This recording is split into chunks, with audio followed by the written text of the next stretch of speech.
আর এখনকার বাচ্চা ওস্তাদ বসে রয়েছে, আচ্ছা চেয়ারে বসে থাকে, মুরব্বী বসে রয়েছে চেয়ারে বসে থাকে।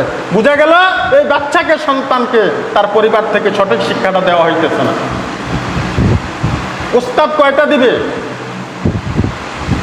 আর এখন তো এরকম, আমি ইসলাহের উদ্দেশ্যে বলতেছি, এরকম গার্ডিয়ানও আছে, উস্তাদ যদি প্রকৃত দীক্ষা দেয়, প্রকৃত শিক্ষাটা দেয়, উস্তাদের নামে যা মিথ্যা কথা বলে, উস্তাদের নামে বিচার নিয়ে আসে।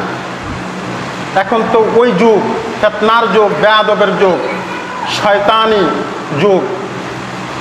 ওই যে আল্লাহ রসুল জাহান্নাম সম্পর্কে কাদেরকে দিয়ে জাহান্নাম ভর্তি করবে, ওই প্রেক্ষিতে আমি কথাগুলো বলতেছি। উস্তাদ হচ্ছে এমন দৌলত, যারাই পৃথিবীতে বড় হয়েছে তারা পিতামাতা এবং